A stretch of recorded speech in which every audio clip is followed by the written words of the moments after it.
오늘 하나님께서 우리에게 주시는 말씀은 창세기 4장 1절에서 8절까지의 말씀입니다.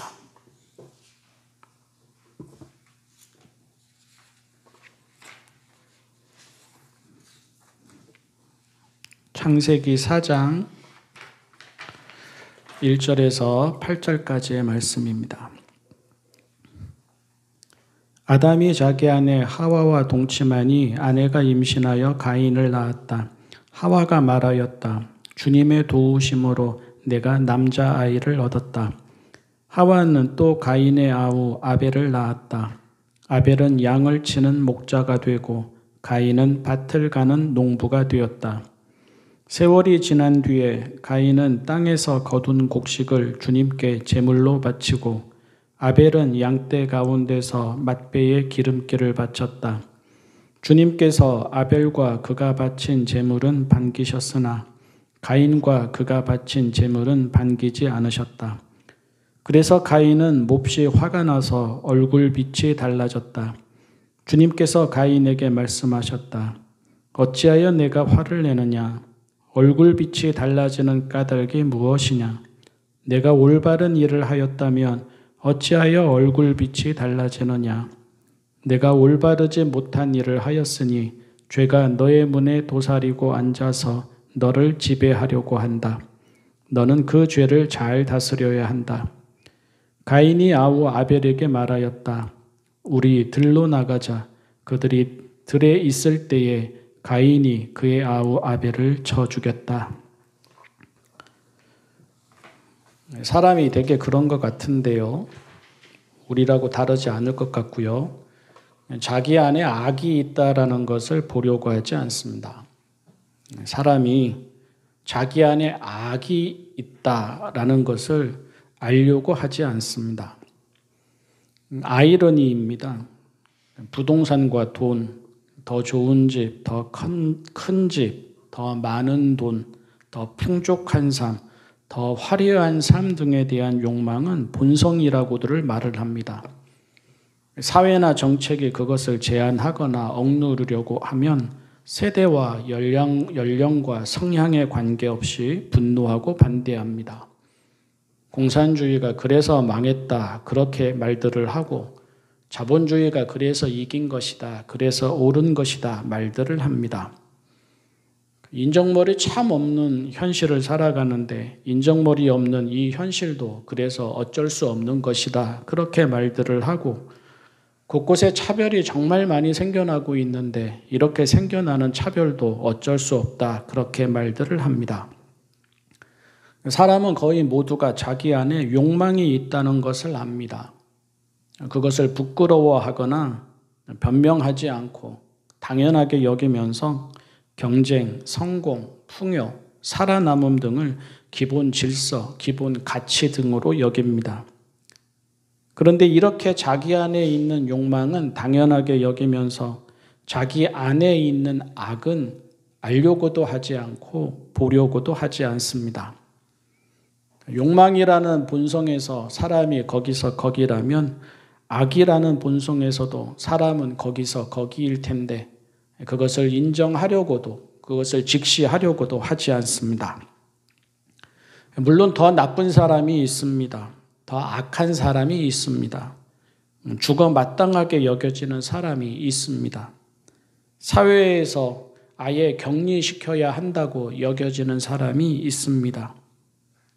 흔히 하는 말로 쓰레기 같은 사람이 있습니다. 본성 자체가 그래 보이는 사람이 있습니다. 아니면 상황이나 교육의 문제로 그렇게 된 사람도 있습니다.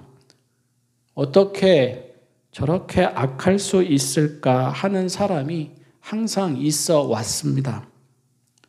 그런데 욕망에서도 유난히 탐욕적인 사람이 있는 것처럼 악에서도 유난히 악한 사람이 있는 것입니다. 마찬가지로 욕망이라면 누구나 예외가 되지 못하는 것처럼 악에서도 사람은 누구나 예외가 되지 못한다는 것은 외면하지도 말고 거부하지도 말아야 합니다. 가인과 아벨을 봅니다. 같은 부모에게서 태어나서 자라났습니다. 같은 집에서 보고 듣고 배우고 익히며 자라났습니다. 같은 음식을 먹고 같은 집에서 모든 일들을 나누면서 그렇게 자라났습니다. 그리고 같은 하나님을 믿고 예배하며 자라났습니다. 그런데 형은 동생을 죽였고 동생은 형에게 죽임을 당했습니다. 형은 악인의 상징이 되었고 동생은 피해자, 희생자의 상징이 되었습니다. 고대 사회에서는 성경을 문자 그대로 읽거나 전하지 않았습니다. 다양하게 살을 붙이고 해석하면서 읽고 전했습니다. 아담과 하와의 이야기도 그렇고 또 가인과 아벨의 이야기도 노아, 아브라함, 야곱, 요셉 등의 이야기, 또 모세의 이야기 등도 이렇게 저렇게 다 살이 붙었습니다. 그런데 일단 본문만 가지고 이야기해 봅시다. 다른 내용이나 해석은 없다 치고 예를 들어서 히브리서에서 아벨은 믿음으로 더 나은 제사를 드렸다 이런 해석은 없다 치고 창세기 4장에 나오는 가인과 아벨의 이야기만 우리가 직접 그 곁에서 보고 듣고 생각해 본다고 칩시다. 본성의 문제라고 할 수 있겠습니까? 가정의 문제라고 할 수 있겠습니까? 종교의 문제라고 할 수 있겠습니까? 상황의 문제라고 할 수 있겠습니까? 능력의 차이에서 비롯된 문제라고 할 수 있겠습니까? 순간적인 감정이나 우발적인 문제라고 할 수 있겠습니까? 그런데도 죽이는 일이 일어났고 그런데도 죽는 일이 일어났습니다. 결과로 원인을 단정해서는 안 됩니다. 애당초 가인에게 문제가 있었을 것이다 해서는 안 됩니다. 가인이 변변찮은 제물을 드렸기 때문에 시작된 일이다 해서도 안 되고 본문에서는 그렇게 되어 있지 않으니까요. 또 하나님을 향한 가인의 마음이 덜했을 것이다 해서도 안 됩니다.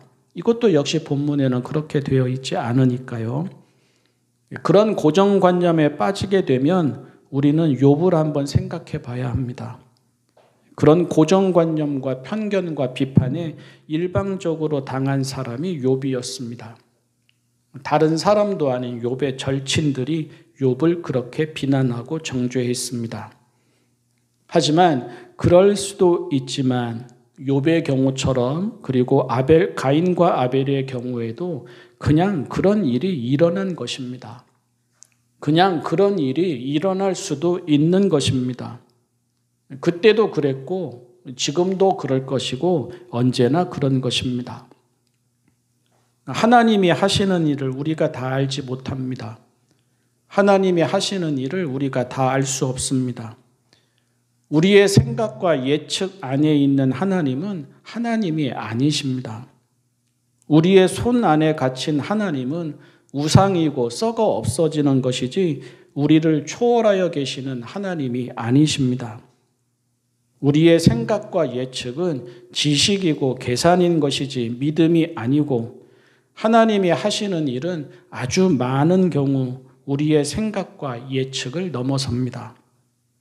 입을 다물 수밖에 없는 일이 어제도 오늘도 내일도 일어납니다. 하나님은 가인의 제물은 받지 않으시고 아벨의 제물은 받으셨습니다. 그럴 수도 있습니다. 그렇게도 됩니다. 우리도 봅니다. 그런데 정반대가 될 수도 있습니다.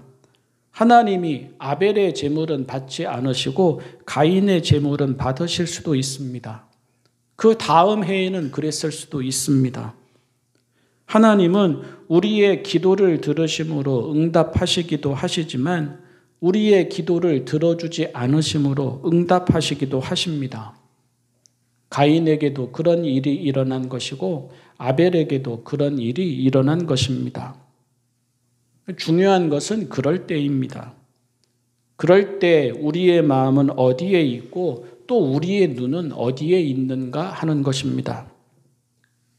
가인은 특별히 나쁜 사람이 아니라 그냥 한 사람입니다. 가인은 우리와는 아예 본성이 다른 사람이 아니라 그냥 우리와 같은 한 사람, 우리가 날마다 마주하고 보는 한 사람입니다.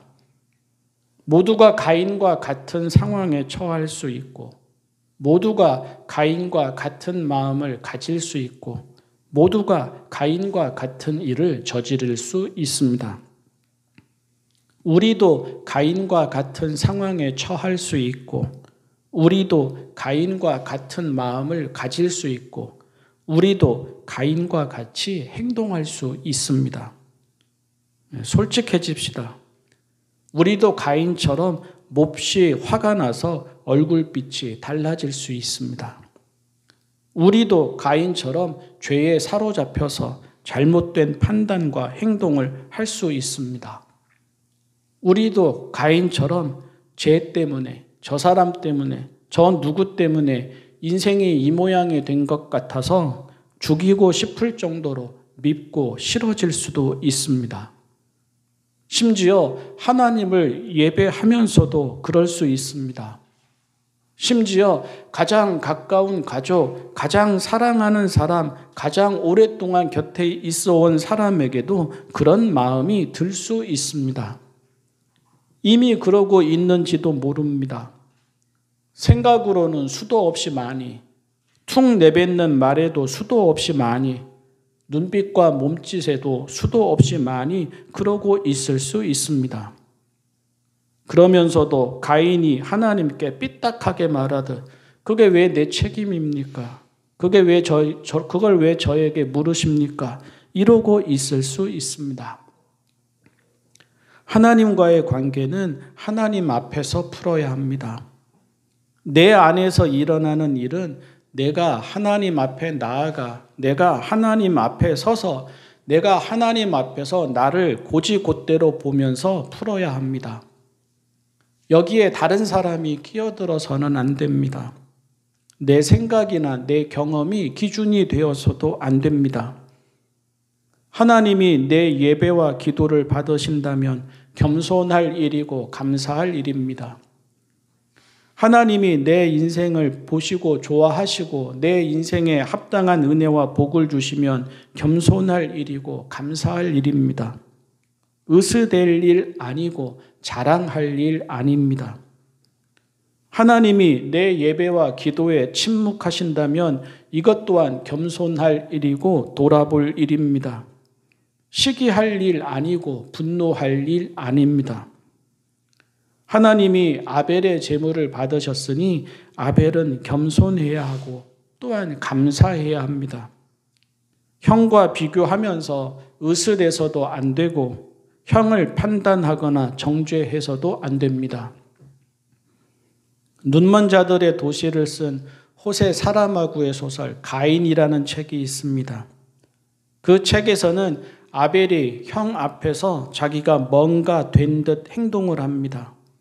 자기와 하나님과의 관계는 더 우월한 것처럼 생각합니다. 작가는 사람이 그럴 수 있음을 알았습니다. 또 그랬을 거라고 생각했습니다. 그게 가인의 분노를 부추겼을 것이라고 생각했습니다. 그런데 충분히 그럴 수 있음에도 불구하고 그래서는 안 됩니다. 하나님이 가인의 제물을 받지 않으셨으니 아벨이 이러하든 저러하든 가인은 겸손해야 하고 또한 자기를 돌아봐야 합니다. 동생과 비교하면서 분노해서도 안 되고 동생을 시기하거나 미워해서도 안 됩니다. 가인은 거기에서 넘어진 것입니다. 그에게 일어난 일을 하나님 앞에서 자신을 돌아보는 기회로 삼지 못한 것입니다. 다른 시간도 아닌 하나님께 제물을 드리는 시간에, 다른 공간도 아닌 하나님께 제물을 드리는 공간에서, 다시 말해 찬송가 가사에 비유하자면 세상과 나는 간 곳 없고 구속한 주만 보이도다 하게 되는 그 거룩하고 신비한 시간과 공간에서 가인의 마음에는 하나님보다 사람이 더 크게 보였습니다. 문제는 하나님과 그의 관계가 아니라 동생에게 있는 것처럼 생각했습니다. 동생만 없으면 속이 시원할 것 같았습니다. 그러면 하나님과도 어려울 게 없을 것 같았습니다. 앞으로는 얼굴빛이 달라질 일도 마음이 불편해질 일도 없을 것 같았습니다. 행동은 그의 결과일 따름이었습니다. 가인은 사람이 이러함을 보여줍니다. 가인은 우리가 이러함을 보여줍니다. 가인은 교회에서 이런 일이 일어남을 보여줍니다. 가인은 가장 가까운 사람들과의 사이에서도 이런 일이 일어남을 보여줍니다. 하나님은 그것을 보게 하십니다. 하나님은 그것을 알게 하십니다. 그것을 알고 있으라고 분명히 말씀하십니다. 우리 안에 도사리고 있는 이 죄의 지배 당하지 말고 거꾸로 이 죄를 다스리라고 하십니다. 자기 중심성이 우리 안에 있는 원죄라면 탐욕, 비교, 시기, 열등감, 무시, 과시, 자랑, 자존심, 분노 등은 그 원죄에서 비롯되는 악입니다. 우리 사람은 항시 이 악에 노출되어 있음을 알아야 합니다. 우리의 눈과 마음이 하나님보다 사람이나 상황이 더 크게 들어오게 될 때, 그게 우리의 감정과 얼굴빛을 좌우하게 될 때, 그때 우리는 소스라치게 놀라며 경계해야 합니다. 우리 자신을 정직하고 솔직하게 돌아보며 하나님 앞으로 돌아가고 또 돌아가야 합니다. 사랑하는 성도 여러분, 우리 안에 가인이 있습니다. 내 안에 가인이 있습니다. 품는 마음, 하는 행동, 그 결과까지 우리가 가인과 다르지 않을 수 있습니다. 어제도 그랬고 오늘도 그렇고 내일도 그럴 것입니다. 하나님은 그것이 사람의 진짜 모습이라고 하십니다. 기도하겠습니다. 사랑의 하나님 아버지, 저희가 사람임을 잊지 않게 하여 주십시오. 사람이어서 자기 중심적이고, 사람이어서 욕망에 사로잡히고, 사람이어서 악으로 기울어질 수 있음을 명심하게 하여 주십시오. 사람이어서 다른 사람과 비교하고, 사람이어서 다른 사람을 탓하고, 사람이어서 잘못된 선택과 행동을 하게 됨을 명심하게 하여 주십시오. 그런 자신을 볼 때마다 소스라치게 놀라게 하여 주십시오. 그런 자신을 볼 때마다 의사를 찾듯 하나님을 찾게 하여 주십시오.